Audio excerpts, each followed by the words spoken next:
कौन बनेगा नेता। नगर निगम के चुनाव पास आने वाले थे। पूरे कानपुर शहर में टिकट को लेकर मारामारी शुरू थी, लेकिन सबसे ज्यादा चर्चा में वार्ड नंबर 40 की सीट थी। वो इसलिए क्योंकि इस बार वहां की सीट महिला के लिए आरक्षित थी। अब सवाल ये था कि चुनाव लड़ेगा कौन। इससे पहले ठाकुर साहब वहां से पार्षद थे और इस बार उन्होंने अपनी पत्नी सीमा ठाकुर को टिकट दिलवाई और ठाकुर साहब की शान के कारण सीमा जी ने 20,000 वोटों से चुनाव जीत लिया। अरे बधाई हो सीमा भाभी, अब तो आप वार्ड की पार्षद बन गई हैं। अब तो हमारे काम आप ही करवाएंगी। अरे ये तो सिर्फ नाम की पार्षद बनी है, वो तो महिला सीट आ गई, वरना पार्षद तो मुझे ही बनना था। अब भले ही चेहरा इसका होगा, लेकिन पावर तो मेरी ही होगी। अरे वाह भाई साहब, क्या दिमाग लगाया है आपने भी।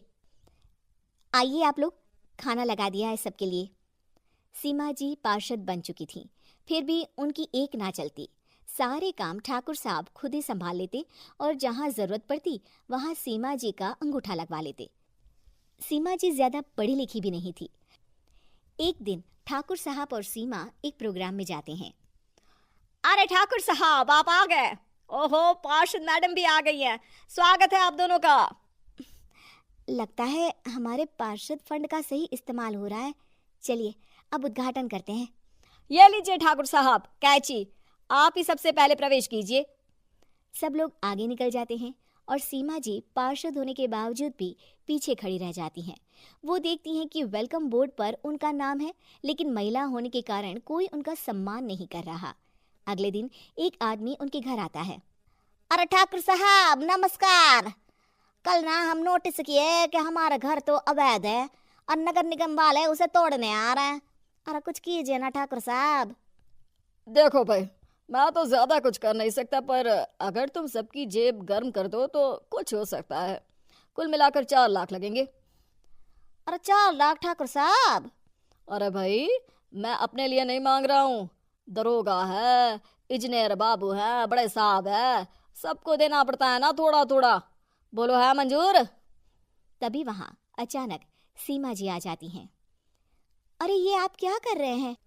पहले इन्हीं लोगों से तो आपने वोट मांगे, अब इनसे ही पैसे ले रहे हो। अरे चुप रहो तुम, तुम्हारा काम है सिर्फ अंगूठा लगाना, तुम वही किया करो। मुझे दूसरे काम तुम मत सिखाओ, समझी? और तुम ना जाओ, अब पैसे लेकर आओ, वरना जेसीबी किसी भी वक्त आती होगी। सब कुछ ऐसे ही चलते रहता है। एक दिन सीमा जी और ठाकुर साहब को एक लोकल मीटिंग में बुलाया जाता है। वहां पर कई और अधिकारी लोग भी मौजूद रहते हैं। अब मैं चाहूंगा कि ठाकुर साहब हमारे बीच 2 शब्द कहें। मेरे प्यारे भाइयों और बहनों, आज मेरा सौभाग्य है कि मैं आप सबकी सेवा दिन रात कर पा रहा हूं। आपने मेरी पत्नी को भारी मतों से जिताया है, इसलिए मैं आप सभी का शुक्रगुजार हूं। मैं आप सबसे वादा करता हूं कि हमेशा की तरह हमारे वार्ड में किसी को कोई तकलीफ नहीं आने दूंगा। सभी लोग तालियां बजाने लगते हैं। अब मैं माननीय पार्षद मैडम को स्टेज पे बुलाना चाहूंगा।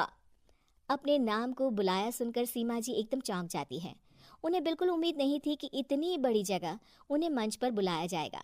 जैसे तैसे वो मंच पर चढ़ती हैं।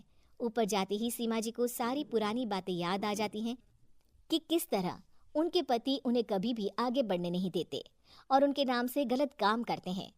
वो बोलने लगती हैं। मैं आपके वार्ड की पार्षद सीमा हूँ। आप में से बहुत कम लोग ही मुझे जानते होंगे, क्योंकि इससे पहले मुझे कभी ऐसा मौका ही नहीं मिला। सारे मौके मेरे पार्षद पति यानी आपके ठाकुर साहब ही लेते रहे, लेकिन आज ये मौका मुझे मिला है तो मैं इसे ऐसे ही नहीं जाने दूंगी। मैं आपको ये बताना चाहती हूँ कि आपके ठाकुर साहब मेरे नाम की आड़ में गैर कानूनी काम करते हैं, जिस पर अंगूठों के निशान मेरे होते थे। इसीलिए मैं अपनी गलती मानती हूँ और आज अपने पद से इस्तीफा देती हूँ, ताकि आगे से कोई गलत काम ना हो पाए। अब फैसला आप सबके हाथ में है कि आप हमें क्या सजा देना चाहते हैं। सीमा जी की बातें सुनकर ठाकुर साहब के चेहरे का रंग उड़ जाता है और वो शर्म से मुंह नीचा करके वहां से चले जाते हैं और पद से इस्तीफा देकर ही सही सीमा जी अपने आप में आत्मविश्वास महसूस करती हैं।